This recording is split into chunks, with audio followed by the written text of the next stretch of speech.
Hello, welcome back. I'm Statman Dave. Today I'm going to be answering the question, who is Boubacar Kamara and why is he linked with a move to Manchester United and the Premier League? Remember to subscribe if you're new, smash that like button for more scout reports like this. But anyway, let's get this party started. Born in Marseille, France on the 23rd of November 1999, Boubacar Kamara is a 22-year-old French footballer who plays for Marseille. Lovingly known as Bouba, Kamara was introduced to the Marseille Academy when he was just 5 years old. Having never left the club, Kamara has captained in the youth setup at various levels, being added to the Marseille B team in 2016, making his debut in the French 4th tier when he was just 16 years old. Just over a year later, Rudi Garcia handed him his senior debut in the Europa League against Konyaspor. 6 weeks later, Kamara made his first appearance in Liga, replacing Patrice Evra in the 1-0 win over Lille. An ankle injury cost him most of the season, but the youngster started in the last 3 games of the season and he played 70% of the minutes available in the 2018-19 season, establishing himself as a key member of the first team.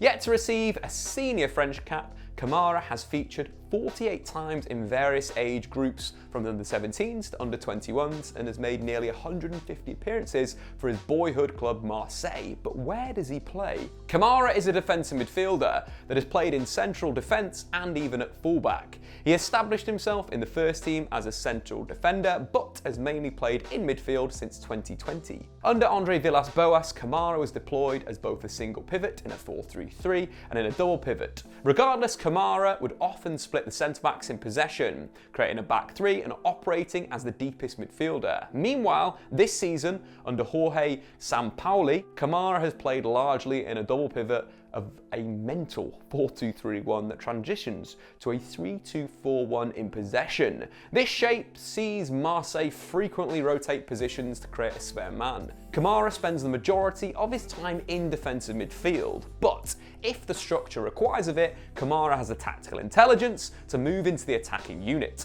This shape and system requires the full use of Kamara's skill set. The Frenchman is extremely composed in possession, playing the game at his own tempo with the intelligence to know how patiently or how quickly to set the tempo at. He's also a very good passer of the ball with a good first touch. Whilst without the ball, he's a tenacious, aggressive defender who's strong in the tackle with the affinity for sliding tackles. In Sampaoli's system, Kamara is used as the pivot point to keep the ball moving with short, simple passes, to create angles for the centre-backs or central midfield partner Guendouzi to progress the ball through passes and dribbles. Whilst this can make Kamara look underwhelming, his role is integral to his side's positional play, as he's always available to receive and act as a short passing out ball to escape pressure and reset, often dwelling on the ball to allow Marseille to move into their attacking structure once possession has been won. However, when he's got time and space, he's got the ability to find the feet of the forwards or play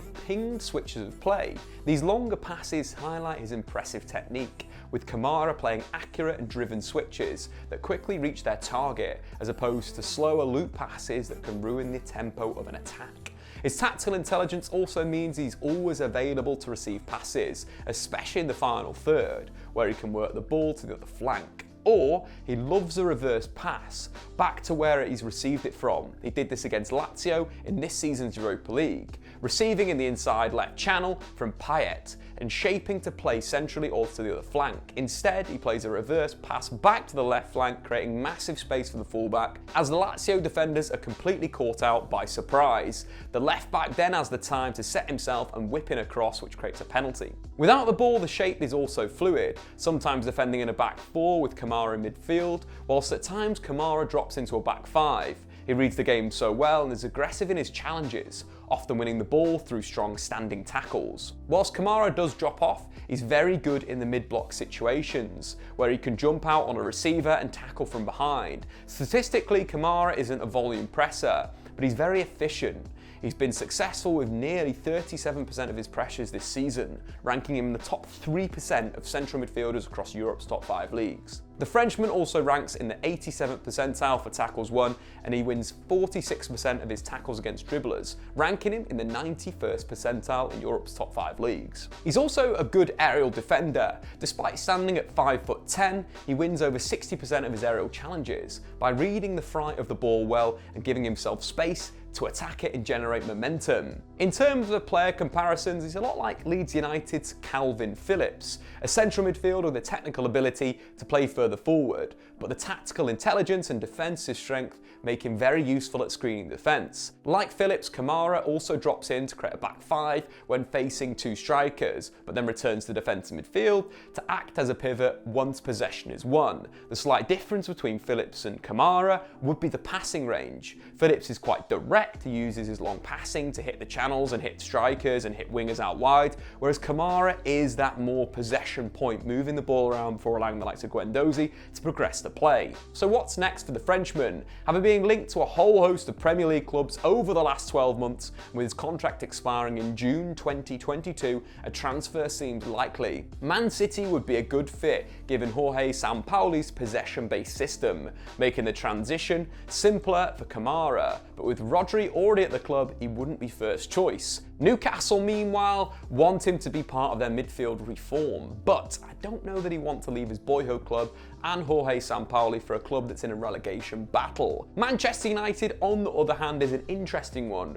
Kamara's reserved and safe passing isn't on Rangnick's list of requirements, but the Frenchman has the range to play more direct, and whilst his ball-winning skills are definitely suited to Rangnick ball, he'd also be a great fit for both Mauricio Pochettino and Erik ten Hag, 2 managers that are highly tipped to be the next permanent United boss once Rangnick moves into his consultancy role. At just 22 years old, Boubacar Kamara has a bright future ahead of him. He just needs to make the right choice for his career. But anyway guys, what do you think? Boubacar Kamara's contract expires in the summer. Where will he be playing next season? Let me know in the comments below. I've been Statman Dave. Subscribe if you are new. We'll see you later. Thanks for watching. If you've enjoyed this video, why not check out some more content on the Statman Dave YouTube channel.